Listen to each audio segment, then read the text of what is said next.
వ్యక్తి అవునా కదా? మన కడప జిల్లా వాసి, కడప జిల్లా వాసులందరం మనం ముక్తకంఠంగా ఒప్పుకోవాలా. అటువంటి దరిద్రపు వ్యక్తి వస్తే ఏమవుతుందో ఆలోచించండి. కోడికత్తి విషయంలో ముఖ్యంగా ముఖ్యమంత్రి గారు ఎక్కడో ఉంటే ఆ కోడికత్తి విషయంలో కోడి పోటు అంటున్నాడు, కత్తిపోటు అని. అది కత్తి ఘాటు. మన కడప జిల్లా వాళ్ళకు తెలుసు కత్తిపోటు అంటే, కత్తి ఘాటు అంటే.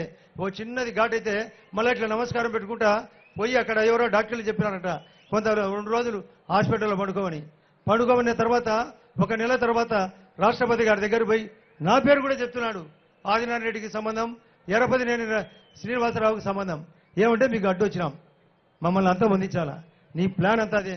మొన్న పులివెందులలో పాపం వివేకానంద రెడ్డి గారు ఎట్లా తెచ్చిపోయాడో అందరికీ తెలుసు. కానీ మా పేరు చెప్పడం మళ్ళీ ముఖ్యమంత్రి గారు, ఆయన కుమారుడు, నేను పోటీ చేసే అభ్యర్థి ఆదినారాయణ రెడ్డిని పాపం అభం శుభమని తెలియని సతీష్ రెడ్డి గారు.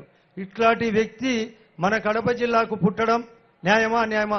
మిమ్మల్ని చప్పట్లు కొట్టి ఆయన అటువంటి వ్యక్తి మనకు వద్దని చెప్పాల్సిన అవసరం ఉందా లేదా? మనకు స్టీల్ ఫ్యాక్టరీ వస్తుందంటే అది ఎక్కడ వస్తుంది? ఉండే బ్రహ్మణి ఫ్యాక్టరీని కొంపముచ్చాడు గాలి జనార్దన్ రెడ్డి గారు ఇద్దరు కలిసి. అటువంటి వ్యక్తి కావాలన్నా స్టీల్ ఫ్యాక్టరీ కానీ, సోలార్ కానీ, విండ్ పవర్ కానీ, ఆర్టీపీపీ కానీ, మనకు ఇన్ఫ్రాస్ట్రక్చర్లో 4 సిమెంట్ ఫ్యాక్టరీలు, ఏసీసీ కూడా లైసెన్స్ క్లియర్ ఇవ్వడం జరిగింది. ఇటువంటి వ్యక్తి కావాలన్నా ఏమీ చేయకుండా ఆయన నోట్లో నుంచి వచ్చేదంతా అబద్ధం. 24 గంటలు కరెంటు ఉందా అంటే అది ఎక్కడ అనేది. ఒకటి చెప్తున్నా, ఆ వైఎస్ఆర్ పార్టీ వాళ్ళు మీరు కరెంటు ఉందో లేదో ర్యాండంగా చేయండి. కరెంటు ఉంటే మీరు పోతారు, కరెంటు లేకుంటే మేము రాజకీయంగా పోతాం. మీరు పట్టుకుంటే ఉంటే అంటే బతికుంటే మీరు వైఎస్ఆర్ పార్టీ బతుకుతుంది, లేకుండా అంటే మీ పార్టీ కూడా పోతుందని హృదయంగా చెప్తున్నా. అటువంటి 24 అవర్స్ కరెంటును లేదా 58 ఏళ్ళ నుంచి 60 ఏళ్ళు వయసు ఉద్యోగస్తులు పెంచామంటే అది ఉత్తది అనేది. ఇక అయ్యా 24,000 కిలోమీటర్లు సీసీ రోడ్లు వేసినారంటే అది ఉత్తది అనేది. ఇక్కడ మన జమ్మలోడులో కానీ, ఎర్రగుంటలో కానీ, జిల్లాలో కానీ ఇండ్లు కడుతున్నాం, దానికి లోను మాఫీ చేస్తామంటే అది ఉత్తది అనేది. ఇటువంటి అబద్ధాలు చెప్పే వ్యక్తి మన జగన్.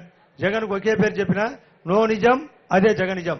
ఇటువంటి జగన్ కానీ అవినాష్ రెడ్డి గారి గురించి నాకు పోటీ చేసే అభ్యర్థి కాబట్టి ఒకటే చెప్తున్నా, ఇంత చేతులు ఎత్తున్నాడు. ఏ రోజు పార్లమెంటుకు పోయేదిలే, ఏ రోజు ఏ ప్రకటన చేసేదిలే. 5 కోట్ల రూపాయలు చొప్పున 5 ఏళ్ళు తీసుకొని ఆ 25 కోట్లు ఎక్కడ పెట్టినాడో మన తాలూకా కానీ మన జిల్లాలో ఎవరికి ఇచ్చాడో చెప్పమని కోరుతున్నా. ఇటువంటి వ్యక్తి కావాలన్నా నేను జమ్మలమడుగు లాంటి అభివృద్ధి అన్ని చోట్ల చేస్తామంటే నాకు అన్ని చోట్ల వెల్కమ్ అంటున్నారు. ఇటువంటి నేను కావాలనో రామసుబ్బారెడ్డి గారు నేను ఇక్కడ ఇద్దరం కలిసి పోటీ చేస్తున్నాం కాబట్టి మా ఇద్దరికి మంచి మెజార్టీ ఇవ్వాల్సిందిగా కోరుతూ ముఖ్యమంత్రి గారిని మాట్లాడమని కోరుతున్నా.